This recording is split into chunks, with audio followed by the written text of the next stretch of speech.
હત્યા કેસના 16મા દિવસે બાવો બોલ્યો હોય તેવી રીતે તપાસ એજન્સીઓએ હત્યા કેસમાં ઘટસ્ફોટ કર્યો। આ ઘટસ્ફોટ એવો હતો કે ખાલી ઘટસ્ફોટ હતો, બાકી આરોપી પકડવાના નામે બે સામાન્ય આરોપીની અટકાયત કરાઈ છે। બાકી આ હત્યા કેસમાં સામેલ છે તે મોટી માછલી હજુ પણ પોલીસ પકડથી દૂર છે। છબીલ પટેલ મનીષા ગોસ્વામીની સંડોવણીનો ખુલાસો થયો છે। સીઆઈડી ક્રાઇમે પ્રેસ કોન્ફરન્સ કરી, પરંતુ આ બંને નામ ક્યાં છે એ એક મોટો સવાલ। છબીલ પટેલના ફાર્મ હાઉસ પર ષડયંત્ર રચાયું હતું તોમરે કહ્યું, અને આ સિવાય મનીષા ગોસ્વામી હજુ પણ ફરાર છે। છબીલ પટેલ અંગે હજુ પણ એટલી માહિતી નથી કે પ્રેસ કોન્ફરન્સમાં કંઈ નવું જાણવા મળે।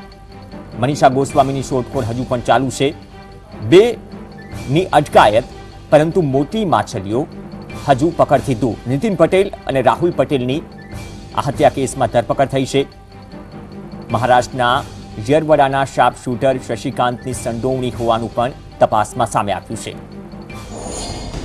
જયંતી ભાનુશાળી હત્યા કેસ 22 દિવસમાં ખોદ્યો ડુંગરને નીકળ્યો ઉંદર।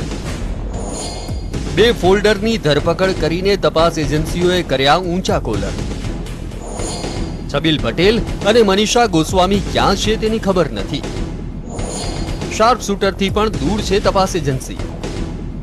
જયંતી ભાનુશાળી હત્યા કેસમાં નીતિન વસંત પટેલ, રાહુલ જયંતી પટેલ નામના બે સામાન્ય આરોપીની ધરપકડ કરી જયંતી ભાનુશાળી હત્યા કેસની તપાસ કરતી તપાસ એજન્સીએ કોલર ઊંચા કરી હત્યા કેસને ઉકેલી નાખ્યાનો દાવો કર્યો છે। પરંતુ હકીકતમાં આ હત્યામાં જેની મુખ્ય સંડોવણી ખુલી છે તેવા છબીલ પટેલ અને મનીષા ગોસ્વામી હજુ પકડથી દૂર છે। ત્યારે પોલીસ કહે છે કે છબીલ પટેલ મસ્કત ભાગી ગયા હોય તેવી શક્યતા છે, જ્યારે મનીષા અમારા કબજામાં ન હોવાનો દાવો કર્યો છે।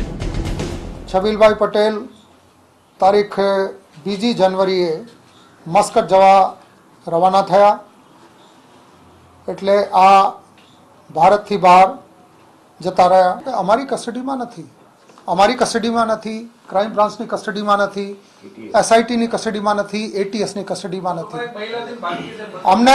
અમને અત્યાર સુધી ધ્યાન નથી મનીષા ગોસ્વામી ક્યાં છે। અમે પ્રયાસરત છીએ, સઘન પ્રયાસ ચાલુ છે। કચ્છથી અમદાવાદ આવતી ટ્રેનમાં ધડાધડ ફાયરિંગ કરી પળવારમાં જયંતી ભાનુશાળીની હત્યા કરી દેવાઈ હતી। ત્યારે આ હત્યામાં પોલીસે ઘટસ્ફોટ કરતા કહ્યું છે કે છબીલ પટેલ અને મનીષા ગોસ્વામી સાથેનો ખટરાગ જયંતી ભાનુશાળીના મોતનું કારણ બન્યો છે। મૃતક જયંતીભાઈ ભાનુશાળી તથા છબીલ પટેલ જે પણ પૂર્વ ધારાસભ્ય છે, એની વચ્ચે ગંભીર અણબનાવ કેટલાક કારણોસર હતા। એક મનીષાબેન ગોસ્વામી છે, મનીષાબેન ગજુભાઈ ગોસ્વામી, અને એમના પણ ગંભીર આર્થિક બાબતોના લીધે અણબનાવ, મતભેદ જયંતીભાઈ ભાનુશાળી સાથે હતા। હાલમાં પોલીસે બે આરોપીઓને ઝડપી જાણે સંતોષ માની લીધો છે, પરંતુ હકીકતમાં બંને શાર્પ શૂટર સહિત મુખ્ય આરોપી હજુ પણ પોલીસ પકડથી દૂર છે તે પણ હકીકત છે। કેમેરામેન મનીષ પુરોહિત સાથે મલ્હાર કોરા, GSTV, ગાંધીનગર।